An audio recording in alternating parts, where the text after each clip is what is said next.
ഞാൻ വടശ്ശേരി ദാമോദര മേനോൻ സതീശൻ എന്ന ഞാൻ നിയമം വഴി സ്ഥാപിതമായ ഭാരതത്തിൻ്റെ ഭരണഘടനയോട് നിർവ്യാജമായ വിശ്വസ്തതയും കൂറും പുലർത്തുമെന്നും ദൈവത്തിൻ്റെ നാമത്തിൽ സത്യം ചെയ്യുന്നു. രോമാഞ്ചമാണ്.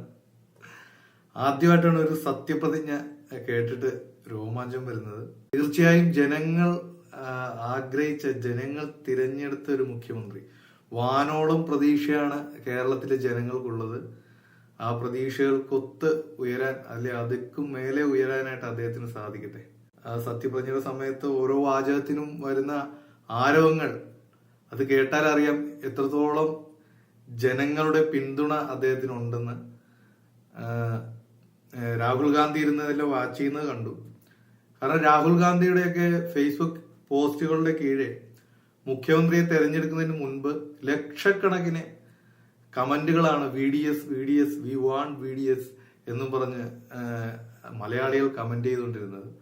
അപ്പൊ ഇതൊക്കെ ഒരു PR വർക്കാണോ എന്ന് അദ്ദേഹത്തിന് സംശയം വന്നു. അതുകൊണ്ട് തന്നെയാണ് അദ്ദേഹം ഇവിടെയുള്ള സകല നേതാക്കളെയും വിളിച്ച് ചർച്ച നടത്തിയത്. VM Sudheeran, K Muraleedharan, AK Antony എന്നിവരൊക്കെ സത്യമായി പറയുന്ന ആൾക്കാരാണ്. അവരെയൊക്കെ വിളിച്ച് അഭിപ്രായം തിരക്കി എന്താണ് കേരളത്തിൽ നടക്കുന്നതെന്നൊക്കെ വ്യക്തമായി അദ്ദേഹം മനസ്സിലാക്കിക്കൊണ്ട് മാത്രമാണ് ഇങ്ങനെ ഒരു തീരുമാനം അദ്ദേഹം എടുത്തത്. അതെന്തായാലും 100% ശരിയായെന്ന് ആ വേദിയിൽ ഇരുന്നപ്പോൾ രാഹുൽ ഗാന്ധിക്ക് മനസ്സിലായി കാണും. നിയുക്ത മുഖ്യമന്ത്രി എന്നൊരു പ്രയോഗം ഇനി ആവശ്യമില്ല. മുഖ്യമന്ത്രി VD സതീശൻ. അദ്ദേഹത്തിന് തുറമുഖം, നിയമം, ധനം എന്നീ 3 പ്രധാനപ്പെട്ട വകുപ്പുകളാണ് കൈകാര്യം ചെയ്യുന്നതായി അറിയുന്നത്. ആഭ്യന്തരം രമേശ് ചെന്നിത്തലയ്ക്ക് തന്നെയാണ് പോയിരിക്കുന്നത്.